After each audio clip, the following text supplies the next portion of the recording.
Baik, selamat malam Ibu Elok dan selamat malam teman-teman sekalian. Sebelumnya mohon maaf saya tidak bisa hadir secara tatap muka di perkuliahan kali ini. Namun izinkan saya untuk sharing terkait apa yang sudah saya pelajari mengenai bisnis strategi khususnya pada tahap inovasi. Mohon izin saya off cam agar slide-nya bisa terlihat lebih jelas. Baik, selanjutnya saya akan menjelaskan terkait tentang innovation and industry life cycle. Dalam buku Rotterdam itu dijelaskan bahwa inovasi seringkali menghasilkan lahirnya industri-industri baru. Contohnya dalam buku itu dijelaskan bahwa ada, teknologi atau inovasi dari FedEx ya untuk layanan, pengiriman dalam satu malam, kemudian juga tumbuhnya internet itu salah satu, apa namanya, inovasi yang membuka bisnis-bisnis baru ya sampai saat ini merambah ke pemasaran digital, nanoteknologi, otomasi, AI itu semua berawal dari perkembangan internet. Kemudian di industri itu perkembangannya cenderung mengikuti pola life cycle yang bisa diprediksi ya. Nah, tools yang dipakai itu biasanya ini industri life cycle yaitu merupakan rangkaian evolusi sebuah industri seiring dengan waktu. Nah, biasanya ciri-cirinya untuk, perkembangan inovasi di sebuah industri itu biasanya diawali dengan demand yang pada masa inisiasinya itu bertumbuh secara perlahan, kemudian akan berakselerasi secara eksponensial gitu biasanya tumbuh, lalu seiring dengan berjalan waktu dia akan decline di fase dia akan berdeslerasi di fase maturity dan akhirnya decline. Nah, industri life cycle sendiri itu memiliki 5 tahapan. Yang pertama itu ada introduction, kemudian ada growth, ada shakeout, maturity, dan decline. Industri life cycle memiliki bentuk kurva S dengan horizontal aksisnya itu adalah waktu dan vertikal aksisnya itu adalah market size-nya.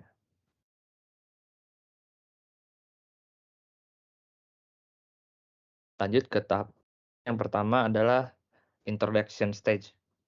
Introduction stage ini merupakan tahap awal dari industri life cycle. Tahap ini merupakan tahap pengenalan dari suatu produk atau jasa ya. Tahap ini biasanya membutuhkan, riset dan development yang kuat, kemudian modal investasinya tinggi, dan cenderung memiliki perusahaan yang, sedikit ya bersaingnya. Kemudian, di sini tuh, eee, ketika,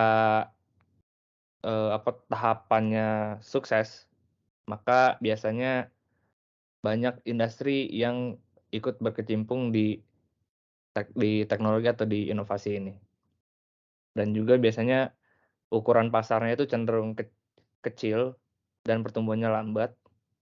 Lalu untuk hambatannya sendiri cenderung tinggi ya, karena hanya sedikit perusahaan yang aktif.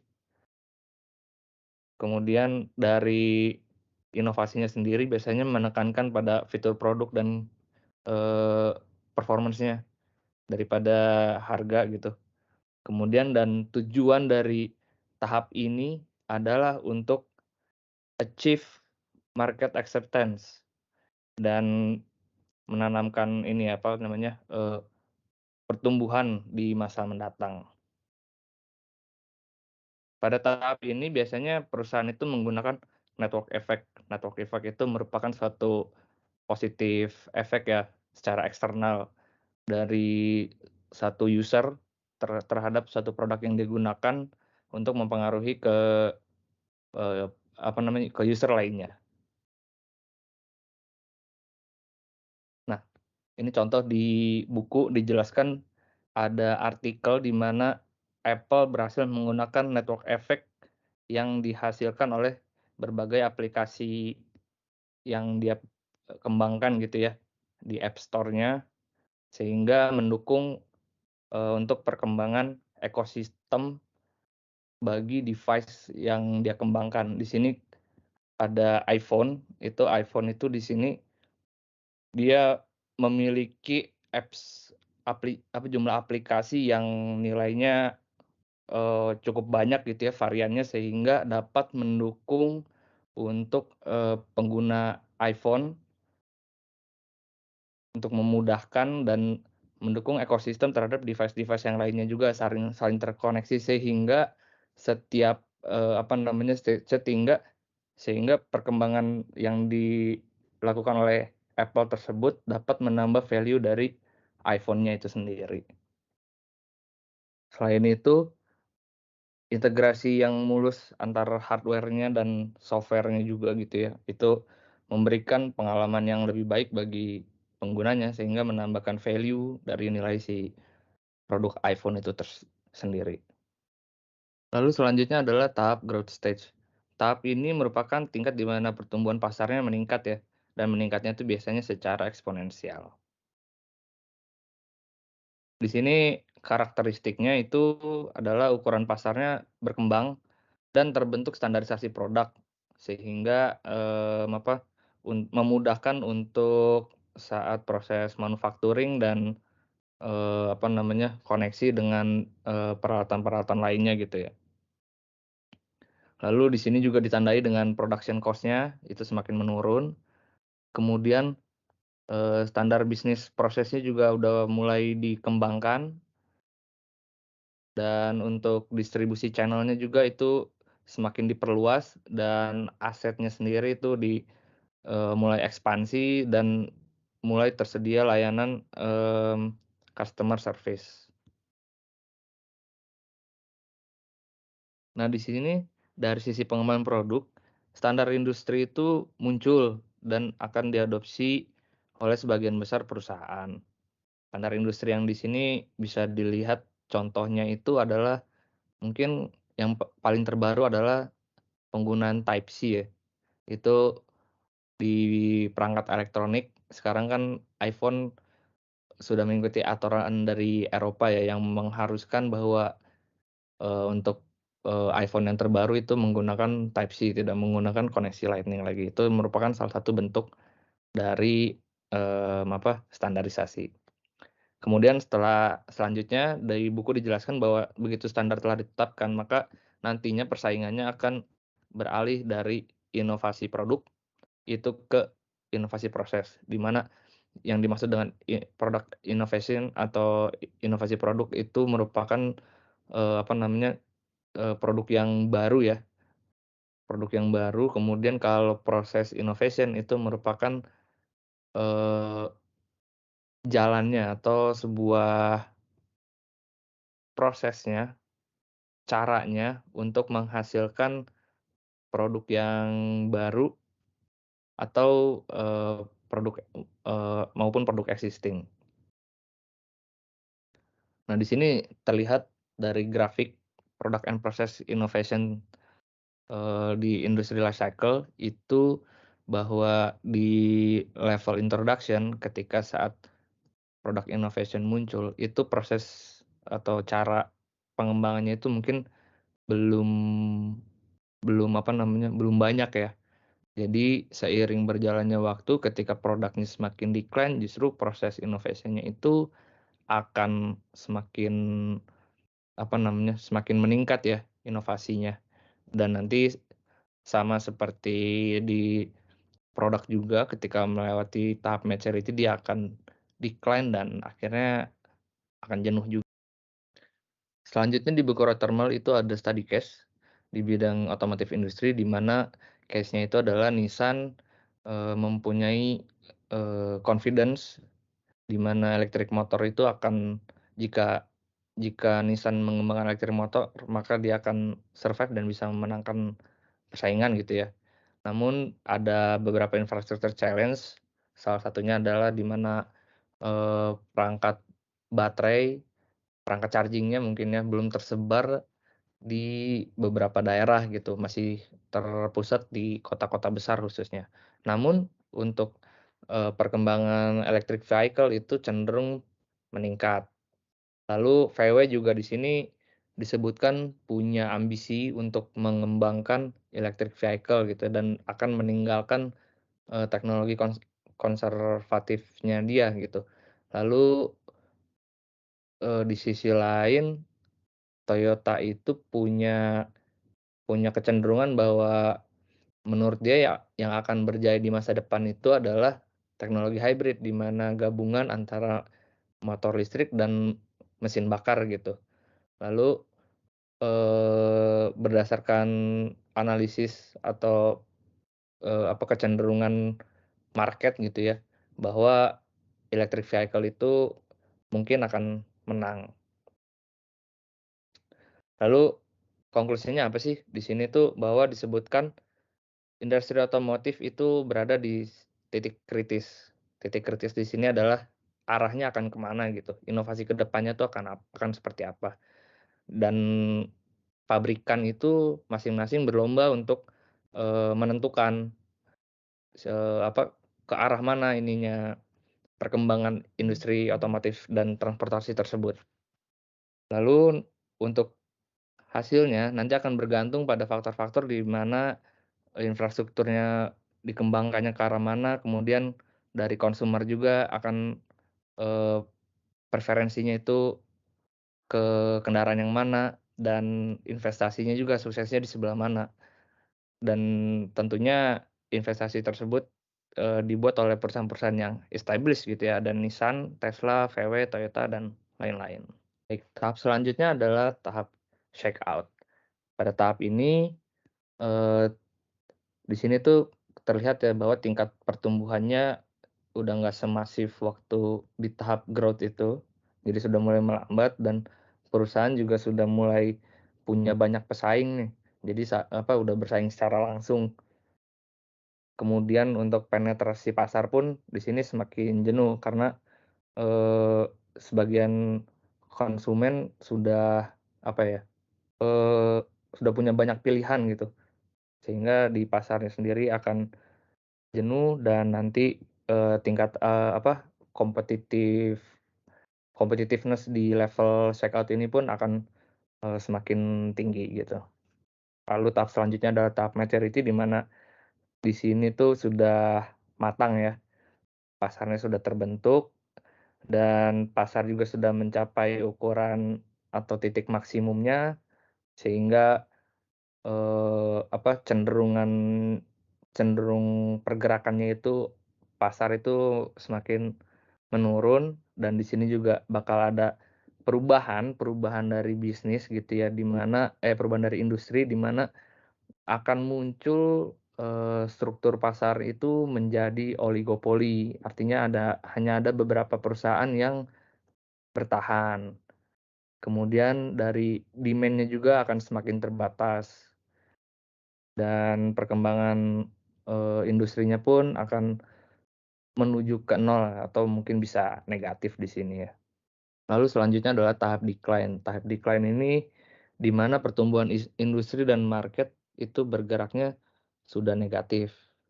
Dan ini biasanya sebagai akibat dari perubahan lingkungan eksternal ya, seperti perubahan teknologi dan perubahan inovasi gitu. Nah, di tahap decline ini tekanan kompetitifnya itu mendorong, margin perusahaan itu untuk semakin turun ya, ditambah lagi demand-nya juga memang turun gitu. Sehingga di sini akan ada, akan ada pilihan ya untuk, beberapa strategi yang dapat digunakan oleh manajemen gitu ya. Itu di sini ada 4 berdasarkan buku dari, teori dari Rothermel itu, ada exit, harvest, maintain, dan consolidate, di mana exit itu artinya, likuidasi atau bankrupt, kemudian harvest itu adalah mengurangi investasi di produk dan mengalokasikan, jumlah seminimum mungkin lah untuk resource-nya. Kemudian maintain itu di sini untuk meneruskan, supporting-nya terhadap marketing gitu ya, dan ada pilihan untuk consolidate artinya membeli, perusahaan rival dan, berusaha untuk, approach sebagai perusahaan yang monopoli di industri tersebut. Nah, sebelumnya kita sudah mempelajari terkait tentang Pestal Framework ya, di mana perubahan akibat, external environment itulah yang apa, yang membuat industri itu bergerak dari fase mature, dari fase maturity ke decline. Baik, di dalam buku ini disebutkan tentang crossing chasm, di mana crossing chasm ini artinya adalah, menyeberang jurang gitu ya. Jadi crossing chasm ini merupakan teori yang dikembangkan oleh George Moore dan diadaptasi oleh Rothermel ke dalam sebuah teori gitu, di mana adaptation life cycle ini merupakan, menggambarkan bagaimana sebuah produk itu diadopsi oleh pasar, di mana, segmen-segmen atau tahapannya juga mengikuti dari industri life cycle tersebut gitu. Dalam buku ini disebutkan bahwa banyak innovator yang tidak dapat sukses bertransisi dari stage satu dari tahap satu ke tahap, lainnya dalam industri, atau dalam kata lain itu nyebur jurang gitu, jadi nggak bisa berhasil untuk ke stage selanjutnya. Dalam buku ini dijelaskan bahwa di dalam setiap tahapan industri life cycle itu memiliki, customer-nya tersendiri di masing-masing tahapannya. Di sini pelanggan yang, berbeda itu punya preferensi yang berbeda juga pada tiap tahapnya, dan tiap tahap life cycle ya maksudnya gitu. Kemudian di sini untuk, segmen pelanggan juga, melibatkan dari diferensiasi dari psychological, demographical, dan sosial atributnya. Lalu disebutkan juga bahwa hanya perusahaan yang recognize ya, yang paham bahwa perbedaan atau inovasi ini akan dapat membantu perusahaan tersebut melewati, jurangnya ya, melewati atau cross the chasm-nya itu. Dalam buku ini dijelaskan bahwa adapte adoption life cycle ini itu menjelaskan bahwa pada setiap stage di industri life cycle itu memiliki customer segmennya masing-masing, mulai dari teknologi enthusiast, ada early adopters, ada early majority, late majority, dan laggers. Di sini juga dijelaskan bahwa, best practice-nya gitu ya, dari 100% total total market yang dia punya itu, dipecah per tahapan life cycle-nya. Komposisinya berapa persen sih di setiap, segmen customer-nya tersebut. Nah, di sini pelanggan berbeda itu memiliki preferensi yang berbeda juga di tiap tahap stage-nya. Kemudian untuk customer segmennya ini, itu dipengaruhi oleh diferensiasi dari psychological, demographic, dan sosial atributnya. Kemudian, disebutkan juga bahwa hanya perusahaan yang mampu mengenali, atau memahami gitu bahwa perbedaan atau inovasi itu akan mampu menyelamatkan perusahaan dari, jurang itu ya, dari chasm-nya ini, dan dijelaskan juga bahwa chasm ini nge-breakdown dari 100%-nya itu menjadi, eee, apa, customer segmen masing-masing di setiap, tahapannya dengan kontribusinya masing-masing. Baik, yang pertama itu ada terkait teknologi enthusiast. Teknologi enthusiast ini merupakan customer segmen di dalam, tahapan introduction dalam industri life cycle, dan dia biasanya memiliki engineering mindset dan punya, penasaran tinggi terhadap teknologi gitu. Di sini tuh karakteristik di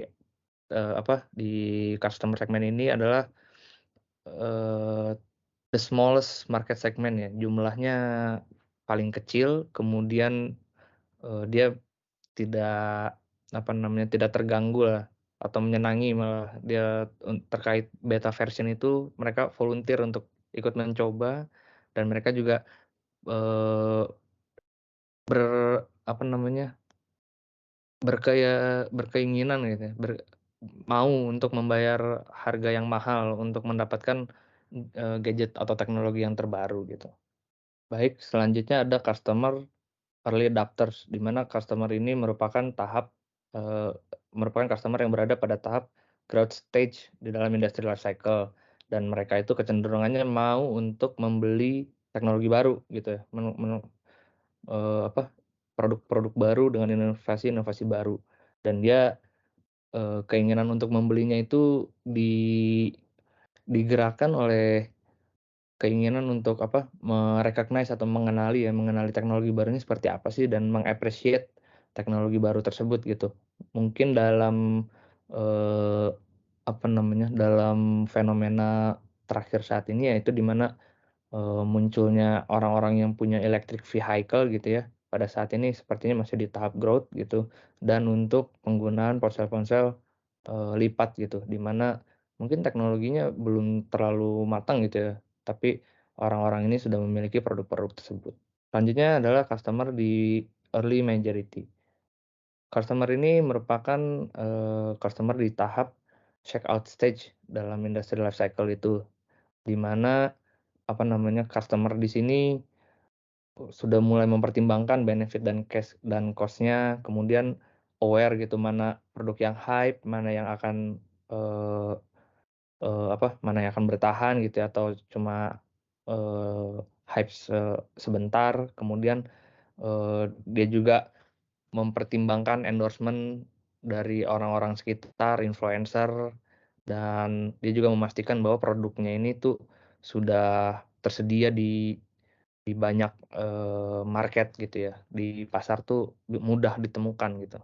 Baik, selanjutnya adalah customer, late majority, di mana customer ini merupakan customer yang berada di tahap mature stage dari industri life cycle yang cenderung tidak yakin dengan perkembangan teknologi baru, sehingga cenderung menunggu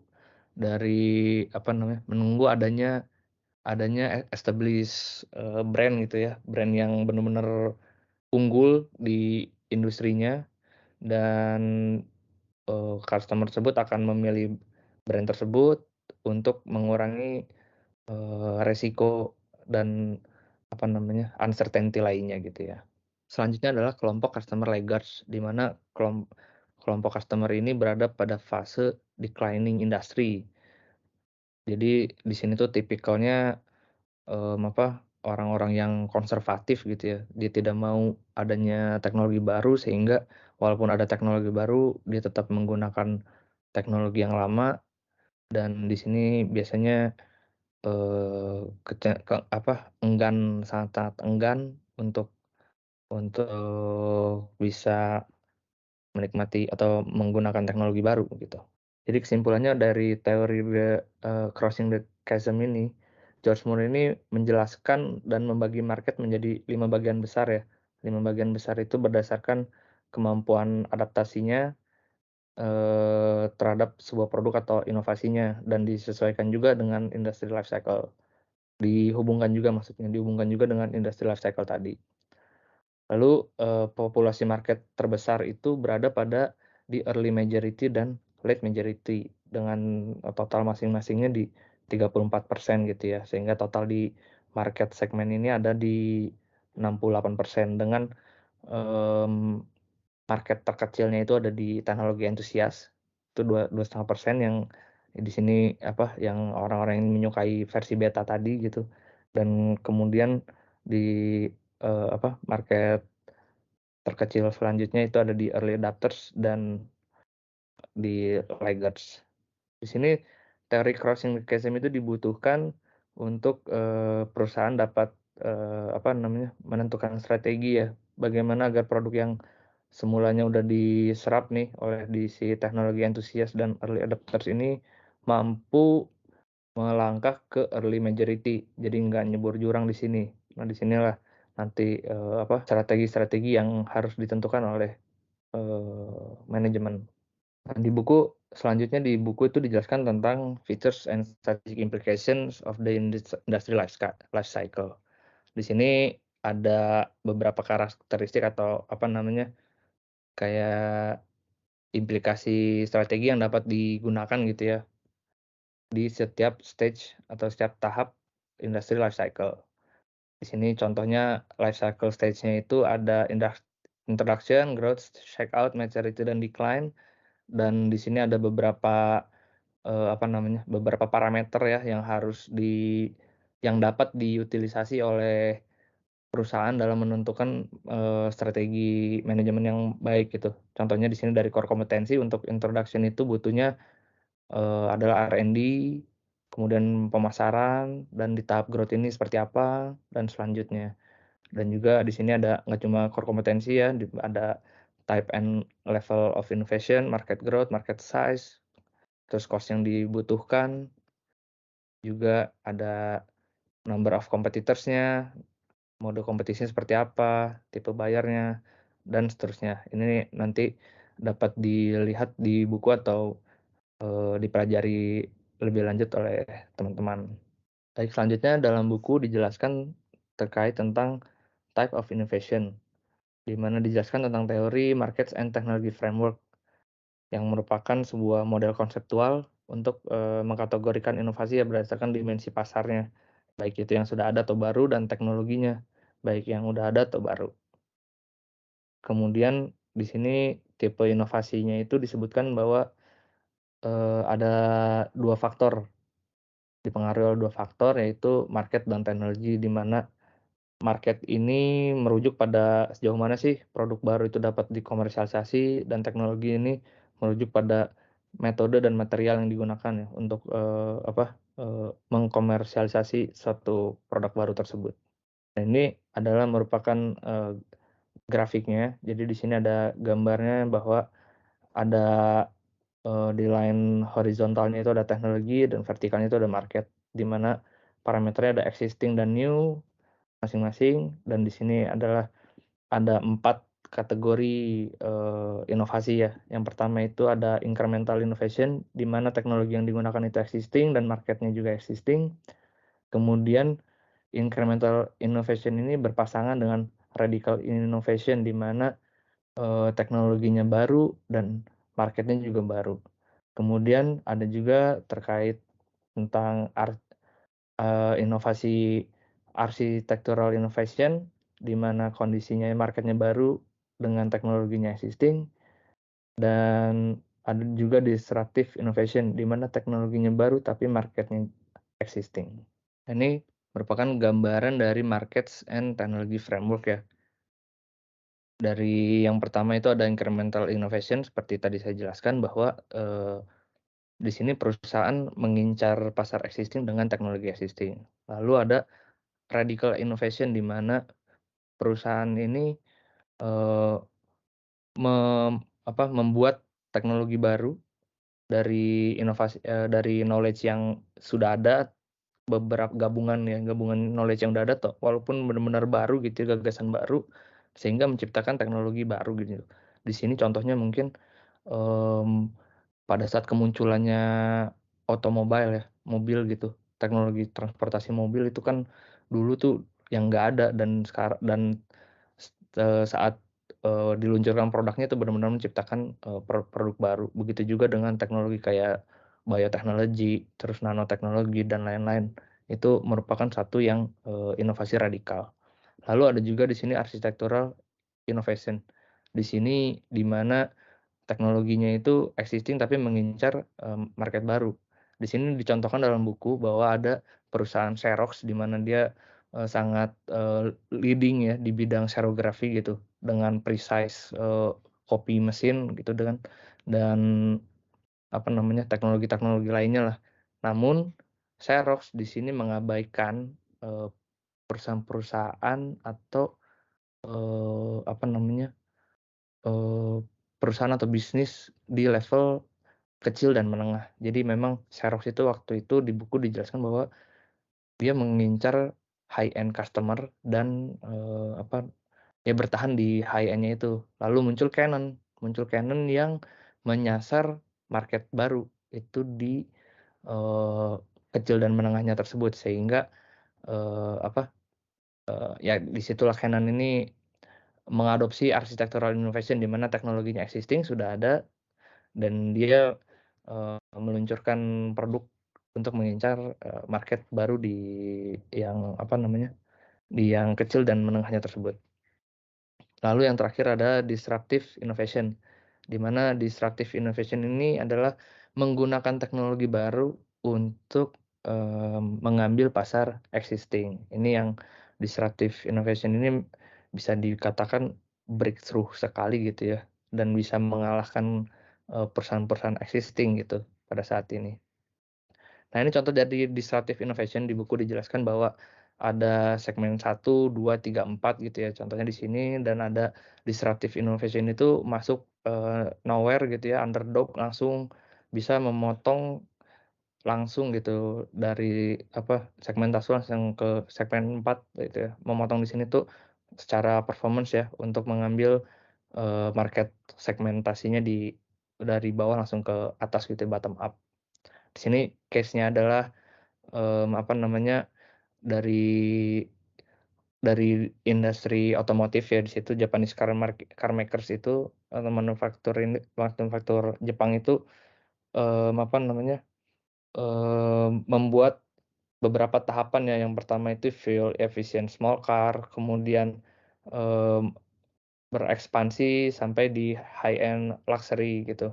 Kemudian si South Korea, apa namanya, manufakturer otomotif di South Korea juga sama, melakukan teknologi yang sama, jadi membuat segmentasi di, apa, yang kecil dan fuel efisien, terus, apa, eee berkembang juga sampai jadi high end luxury gitu ya. Lalu muncul dari, apa namanya, apa, dari pabrikan Cina, mobil pabrikan Cina, contohnya di sini adalah, eee, BYD. Itu, apa namanya, melakukan disrupsi otomotif dengan mengeluarkan, eee, produk mobil listrik tapi low cost. Jadi sehingga dapat mencuri marketnya secara, disruptif gitu. Lalu bagaimana cara merespon dari adanya disruptive innovation ini? Yang pertama itu adalah, eee, terus berinovasi untuk bisa tetap, apa, memimpin kompetisi gitu. Kemudian, apa melindungi disrupsinya itu dengan dari di tahap segmentasi segmen 1 maksudnya, yaitu di mana tahap di situ adalah tahap, low end market, kemudian, perusahaan juga harus, disrupt yourself gitu ya. Daripada, di-disrupt orang gitu. Jadi memang harus benar-benar melakukan, pandai-pandai melakukan inovasi dan melakukan riset untuk bisa, apa, menembus untuk bisa bertahan dan bisa melakukan inovasi yang disruptif juga. Demikian yang dapat saya sampaikan, selanjutnya akan dijelaskan oleh rekan saya, Bagus. Terima kasih.